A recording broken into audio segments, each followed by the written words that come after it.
your brother God Science back at you one more again. And we're gonna talk about this new album by Ice Cube, Man Up, which is dope. Um, I guess it's a sequel to the Man Down album, which was dope, but he has some dope album songs on there. Salute to David Banner. I think he got the best song on there with the song Paradise featuring Corrupt. Corrupt is one of my favorite artists, so a little biased there, but that beat is dope. And Man Up is dope. This is the Cube that I know. It's not that Cube, that rootless Cube from, the lynch mob, you know what I'm saying, where he was going raw, but he's, he's on his, political stuff and dropping gems and calling out certain things. So this is the Ice Cube I knew, grew up on, but not that raw. I don't think we ever gonna get that raw Ice Cube like before, like when the Predator came out, America Most Wanted, Lethal Injection. That era is like Ice Cube's like golden era. But this album for Ice Cube's age and the production on it is dope, definitely dope. First song coming out the gate is dope. Salute to EA Ski. Them beats, them drums is kicking. And EA Ski is a producer that I follow, you know what I mean, that gives a lot of motivation doing this music stuff. But definitely a dope album.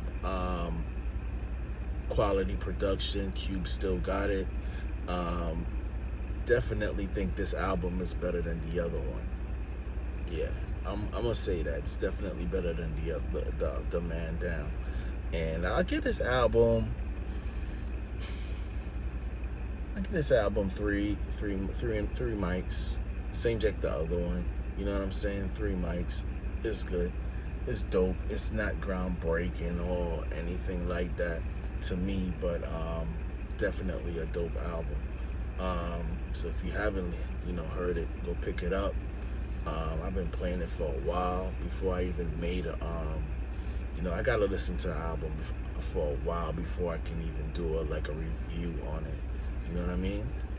But definitely quality music. A lot of artists coming out of my era right now is putting out some good quality music. You know what I'm saying? Kwame just dropped the album.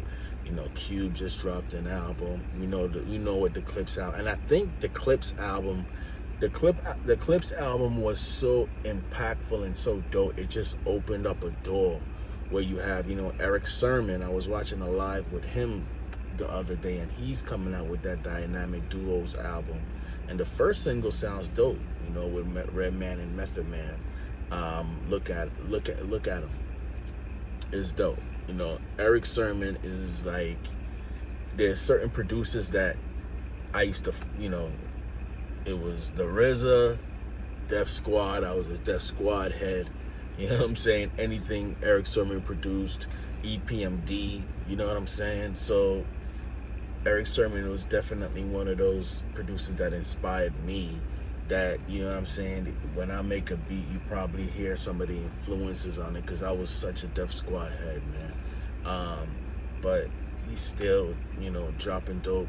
And he said something in a live. These rappers that we grew up on, I even read where Big Daddy Kane is working on the album. Word up.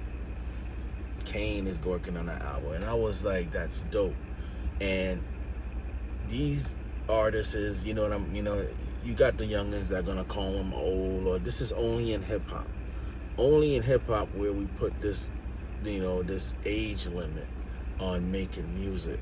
But there's like I said, there's an audience for it. You don't have to make music, like he was saying, you don't have to make music to compete with these youngins. You're not gonna win. You're not going to win, because hip-hop was always a young man's sport, you know what I'm saying? But hip-hop is not even that old. So we're like that generation coming in from the 90s, the golden era, you know what I mean? That's older now, but we still listening to hip-hop. and then we have our kids. But I also think it's also on what you play around your kids, because like I said, my daughter just turned 18. She listens to Earth, Wind and Fire. She listens to The System. She listens to Tribe Called Quest.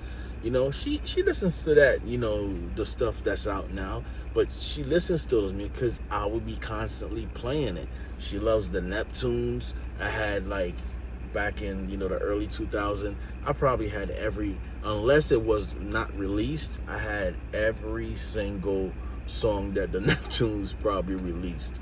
There's a book of CDs, and she heard all that, you know, so she grew up listening to this stuff. My son, he's 21, the same thing. He listens to Tribe Called Quest, you know what I mean? He listens to Earth, Wind and Fire. He listens to stuff like Marvin Gaye, but then he also listens to this new stuff, and it all comes from, you know, what you're hearing in the household. That's how we grew up, you know what I mean? Most of the records on we was making beats back in the 90s and stuff like that, it was from our mom's old record collection, our dad's old record collection. I can remember my dad playing. I remember when I was young, I used to always look, you know, my dad, he thought he was Philip Bailey when he was in the shower. You know, when he was in the shower, he thought it was Philip Bailey. But he used to buy these Earth, Wind and Fire. And I remember I used to sit down and look at these album covers and just be fascinated. Because, of course, you know, Earth, Wind and Fire used to have all the Egyptian stuff in and the symbolism on there. And I used to be like, yo, what the hell is... So album covers always was something with me, you know? And a lot of artists know that the album cover, the art goes with the music and stuff like that. But I'm going all over into reminiscing and stuff. But anyway, let me just keep this short. Ice Cube album, Man Up, dope. You know what I'm saying? Definitely check it out. After all these years, he's still putting out quality music. You know what I'm saying? Doing it. You know what I mean? The next album I'm gonna review is actually a hidden gem that a lot of people I haven't heard talking about. Is Locksmith and Heatmakerz. Now, Heatmakerz is one of my favorite production teams. You know what I mean? The only thing is I don't know who's really a part. I know Arsonist is a part of the Heatmakerz.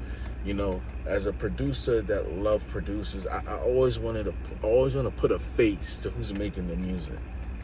I know Arsonist is a part of the Heatmakerz, but I don't know who else. But Heatmakerz, man, from since back in the day when they were in Diplomatic Immunity, you know, it's just always a producer that's gonna stand out to your ear. And everybody's music is subjective, so some people will like certain other producers, some people will like other, but Heatmakerz, when they came out, they always caught my ear with the, you know, the speed up sample, but they had a dope style, and I was like, yo, what the hell is the Heatmakerz? And from those days, I just kept following them, and they just seem to be getting better and better and better, putting out quality,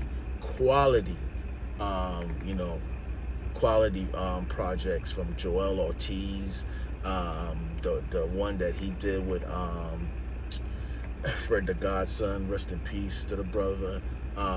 He did a whole album. That's the only album like I really paid from Jim Jones, man. That whole El Capo, they did a whole album, and I just be like, why they don't just work with Heatmakerz? Like when Cam did his other project, was Purple Haze 2. Purple Haze 2, I was like, of course he had Heatmakerz on there, but I was like skipping through the CD to hit the Heatmakerz. But the album is dope, but you know, I was like, why don't you just let the Heatmakerz do the whole thing? You know what I'm saying? Because them dudes is dope. But definitely gonna do a review on that. But Ice Cube, Man Up, dope album, man. Check it out. Thank you guys for watching. Like, subscribe. I appreciate y'all. Stay safe out there. And don't get so emotional in these comments, man. Save that energy. Peace.